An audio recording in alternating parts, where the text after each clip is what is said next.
Ever wondered what it's really like to live in Cabo San Lucas? Not just visit, but actually settle in? The glossy brochures show endless sunshine and turquoise waves, but life here has layers most tourists never see. From the pulse of the marina at sunrise to the quiet rhythm of local neighborhoods tucked away from the resorts, Cabo is both dazzling and demanding. Let's talk about what makes living here genuinely rewarding. The good stuff locals appreciate every single day, before we get into the tougher parts later on. First up, the economy. Cabo has been on a roll in 2025. The region's unemployment rate is hovering around 2.8%, one of the lowest in Mexico. That's thanks to a booming tourism sector, hotel expansions, and construction projects that haven't slowed down since the pandemic recovery. You'll see cranes along the corridor and crews working on new resorts near the East Cape. For anyone in hospitality, real estate, or service work, jobs are steady and side gigs are everywhere. The flip side is that most work revolves around tourism. But if you can bring in remote income or run a business that caters to visitors, you'll do well. And here's a tip. Locals often get discounted rates at hotels and adventure tours. Ask about Tarifa Local when booking anything. It's one of those small perks that make living here worthwhile. Then there's the weather. Cabo's climate is nearly unbeatable. Warm, dry, and sunny about 340 days a year. Winter feels like spring everywhere else. Even in January, you can swim at Medano Beach while the rest of North America bundles up. Yes, hurricane season hits from May to November, and 2025 saw Lorena swing close by, but storms usually give plenty of warning. Most locals prepare by stocking extra water, gas, and a backup power bank. Outside of that, life here runs on sunshine.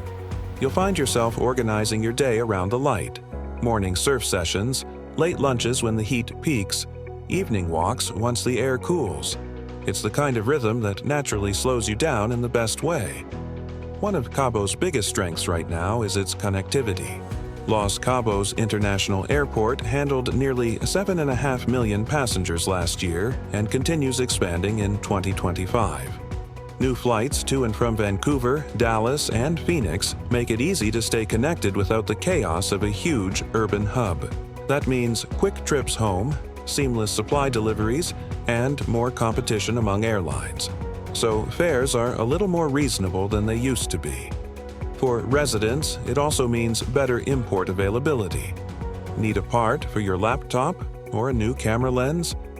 Deliveries that used to take weeks now show up in days. It's a small sign of how much the area has grown from being a sleepy fishing town to a truly global destination. Another undeniable perk, the lifestyle. Cabo rewards people who love being outdoors. You don't need to be rich to enjoy the same beaches the luxury resorts sit on. They're all public. Locals head to Playa Chileno for clear snorkeling water, or hike up to the old lighthouse above the Pacific side for a sunrise few tourists ever catch. And when it comes to dining, the food scene has exploded in 2025.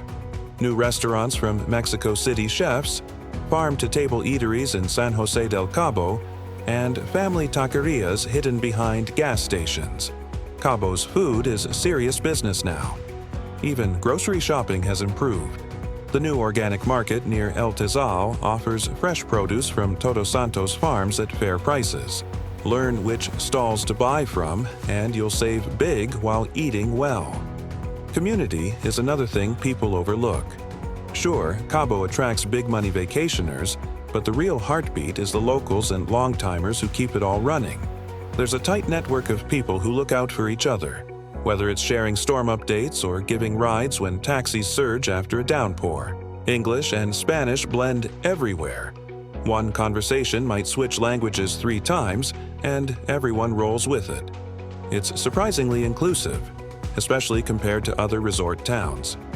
You'll meet people from Mexico City, Guadalajara, Canada, the US, and beyond, all finding ways to make life work here. The best advice? Learn some basic Spanish. It opens doors faster than anything else. Lastly, there's the sense of growth and momentum. 2025 feels like a turning point for Cabo. The government ETS new sustainability initiatives are starting to address long-standing issues like water use and waste management. And developers are finally being pushed to meet environmental standards before breaking ground. It's slow progress, but it's progress. The city is also investing in road expansions and improved traffic flow along the tourist corridor, which, if you've sat through that 5 p.m. bottleneck into downtown, you know is long overdue. Living here right now feels like being part of something evolving, still imperfect but undeniably moving forward. So, what does all that add up to? A daily life that feels equal parts adventure and simplicity. You can start your morning swimming with rays, grab tacos with friends by noon, and end the day watching the sunset behind the arch while fishing boats roll in. Cabo rewards those who adapt, who can handle the heat, the tourists, and the occasional power flicker. But it gives back tenfold in light, energy, and community. But of course, no paradise is perfect. For every sunset that takes your breath away, there's a housing price that might do the same for the wrong reason. The storm season, the cost of living, and the strain of tourism growth come with real challenges that even locals feel. Let's dig into the side most people skip when they are daydreaming about oceanfront living: the cons of life in Cabo San Lucas. We've covered the dream. Now it's time for the fine print. Cabo life can be incredible, but it comes with its share of curveballs that only locals truly understand. These aren't deal breakers, but they're things you'll want to plan for before making the move. Let's start with the big one: housing. Prices have shot up faster than anyone expected. That's driven by foreign investment and a limited housing supply. For locals earning in pesos, it's almost impossible to compete. The workaround? Look beyond the main tourist zones. Neighborhoods like El Tizal or San Jose Viejo still have more realistic rents, especially if you're willing to live a few minutes inland. And if you're buying, work with agents who specialize in local transactions. There are new regulations in 2025 requiring stricter proof of ownership before closing, which protects buyers from shady deals that used to pop up all the time. Another challenge is the cost of everyday living. Cabo's beautiful isolation is part of what makes it special, but it also means a lot of things cost more. Groceries, imported goods, and even utilities have crept up with inflation. A basic monthly grocery bill can easily run 20 to 30% higher than in mainland cities like Guadalajara. The trick is to shop like a local. Head to Soriana or La Comer for staples, but for produce and seafood, go early to the Mercado Municipal or buy directly from fishing boats at the marina. It's fresher, cheaper, and a part of Cabo life that tourists never see. Then there's the weather, more specifically, hurricane season. Cabo gets hit or brushed by major storms almost every year now, and 2025 was no exception. Hurricane Lorena passed close enough in September to cause flight cancellations and power flickers across town. It's not constant chaos, but when it hits, it's intense. The key is preparation. Most residents keep hurricane kits, extra water, canned food, cash, and a charged battery pack. If you own property, invest in storm shutters or reinforced glass. And don't skip insurance. Policies that cover hurricane damage are more available now in 2025, but they take time to process. Get them sorted before May. Once you're prepared, you'll ride out the season with far less stress. Traffic deserves its own mention. Between the hotel construction boom and airport expansion, Cabo's roads are busier than ever. The tourist corridor can feel like a parking lot at 5 p.m., especially when cruise ships are docked. The government has started widening some lanes and adding roundabouts, but progress is slow. Here's how locals handle it. Plan errands for mid-morning, when the roads are clear, or use the back routes through La Playita or the toll highway between San Jose and Cabo San Lucas. Rideshares like Uber technically operate here, but drivers often switch off the app when tourist demand spikes, so having a local taxi contact saved in your phone is a lifesaver. Safety is another area where reality doesn't always match perception.